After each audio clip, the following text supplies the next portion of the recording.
दोस्तों मारी गुज्जूनी मौज चैनल में आपने स्वागत છે। આજના વિડિયોમાં આપણે વાત કરવા જઈ રહ્યા છીએ કે ઠાકોર ફેમિલીના ઘરે આ શું ઘટના।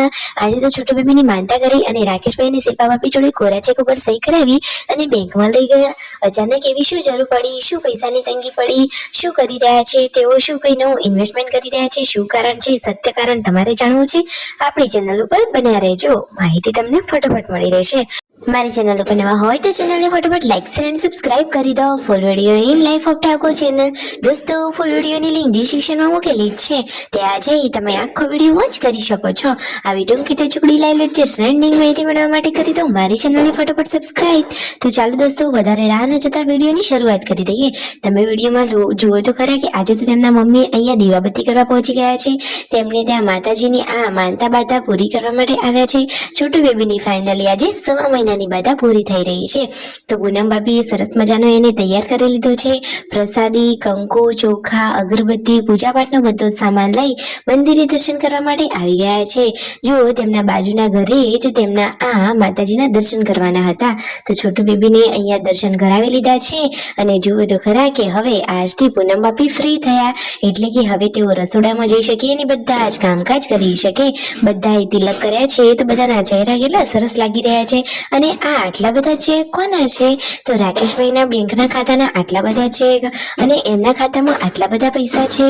તો શું કોરા ચેક ઉપર સાઈન કરાવી? જુઓ રાકેશભાઈ જોડે રણજીતભાઈએ કોરા ચેક ઉપર સહી કરાવી, શું કારણથી? અરે દોસ્તો, આ ઘરમાં તો બધા હળી મળીને સરખા જ ભાવથી રહે છે, કોઈના વચ્ચે કોઈ મતભેદ કે ભેદભાવ જ નથી, પરંતુ એમને કંઈક કામ છે એટલા માટે તેમને આ ચેક ઉપર સાઈન કરાવી છે। અને જો પૂનમ ભાભી તો અહીંયા જમવા માટે પણ બેસી ગયા છે। બચ્ચા પાર્ટી એમની સાથે અહીંયા મસ્તી કરી રહ્યા છે। ફાઇનલી રાકેશભાઈ ચેક ઉપર સહી કરી અને આપી રહ્યા છે સંજયભાઈને અને રણજીતભાઈને। એઓ બેંકનું કામ કરીને આવ્યા અને ઘરે આવતા મોડું થઈ ગયું હતું, તો બપોરનું જમવાનું પછી તેમને અહીંયા જ જમી લીધું, એટલે કે ઘરે આવીને એકલાઓએ જમવું પડ્યું, કારણ કે ઘરના બધા લોકો ત્યાં સુધી તો જમી કરીને પરવારી રહ્યા હતા। પછી ફરીથી બેંકમાં જવાનું હતું, તો બેંકમાં જવા માટે નીકળી ગયા છે। ને જુઓ આ બેંકની ગલીઓમાં ત્રણેય ભાઈઓ હવે પહોંચી જ ગયા છે। તમને આજુબાજુના પોસ્ટર ઉપરથી ખબર જ પડતી હશે કે તેઓ બેંકની જગ્યાએ પહોંચી ગયા છે। શું કામ છે, શું નવી તૈયારી કોઈ કરી રહ્યા છે, નવું ઇન્વેસ્ટમેન્ટ શું હશે, તમને શું લાગી રહ્યું છે? તમારું મંતવ્ય કોમેન્ટમાં અવશ્ય જણાવજો।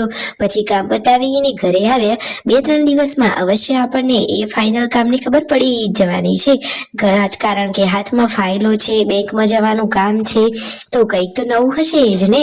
અહીંયા જુઓ પાર્વતી ભાભી ગરમા ગરમ ચા બનાવી રહ્યા છે। મિતાશને આવ્યો હતો તાવ, તો એ તો બિચારો જુઓ કોઈના જોડે બોલતો ચાલતો પણ નથી, ફટોફટ એને તાવ મટી જાય એવી જ પ્રાર્થના।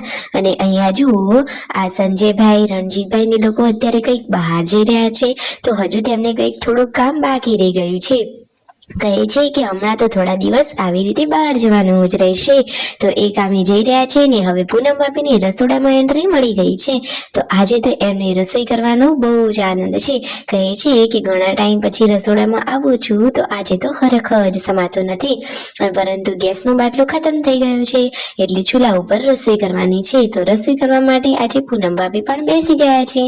અને જુઓ રણજીતભાઈ, સંજયભાઈ અને રાકેશભાઈ ગાડી લઈ અને એમને જે બહાર કામ કરવાનું છે એ કામ કરવા માટે નીકળી ગયા છે।